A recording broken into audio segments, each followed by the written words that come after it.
All right, now let's do the 5 modes of the minor pentatonic scale. Now, some people call these the positions of the minor pentatonic scale. Don't get hung up on the language.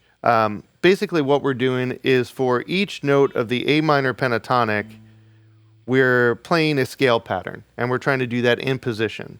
So we're going to end up with 5 of these because there's 5 notes in the scale. So let's start on our root and build that scale pattern. So we have root, flat 3, 4, 5, flat 7, root, and it all begins again. Flat 3, 4, 5, flat 7, root, flat 3. Don't repeat that top note, just turn it around and come right back down. Root, flat 7, 5, 4, flat 3, root, flat 7, 5, 4, flat 3, root. Okay? Let's move on to the next one here. So now we're going to be on the flat 3.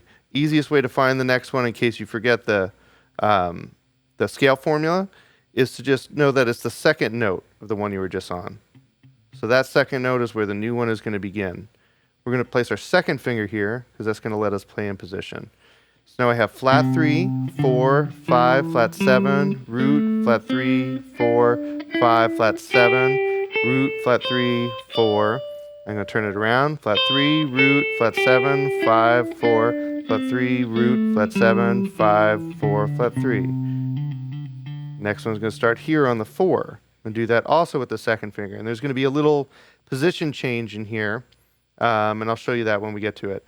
We have 4, 5, flat 7, root, flat 3, 4, 5, flat 7. Here's the position change. So I'm going to pull that first finger forward.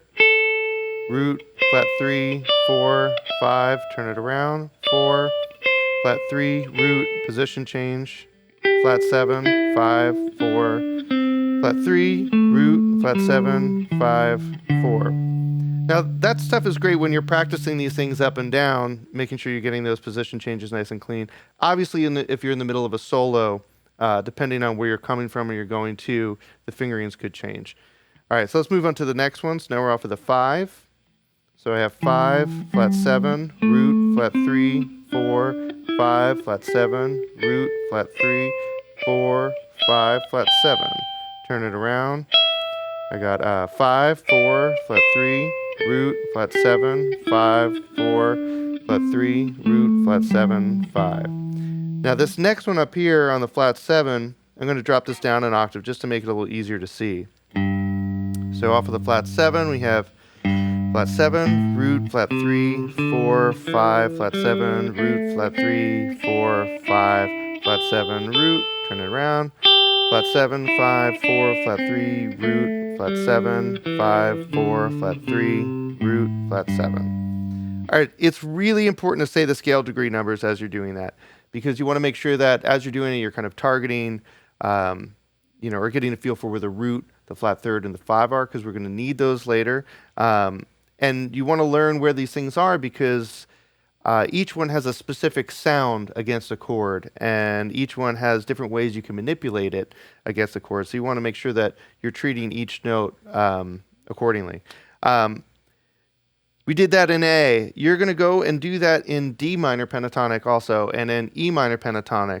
And what I could recommend for kind of getting them in your hands is doing drills for them. And you could do time drills. You don't necessarily have to do this with a metronome. Sometimes it's better not to when you're first trying to get something in your hands because then you're not trying to keep it in time and making little physical manipulations just to keep it in time. So you can set like an egg timer for like 5 minutes and just up and down and go as fast or as slow as you need to. Just to kind of get in your hands. So 5 minutes for each mode. I know that's a lot of time, but if you do it with one and then you just review the others, that could be a pretty time efficient way to go about it. All right, let's move on to our next segment.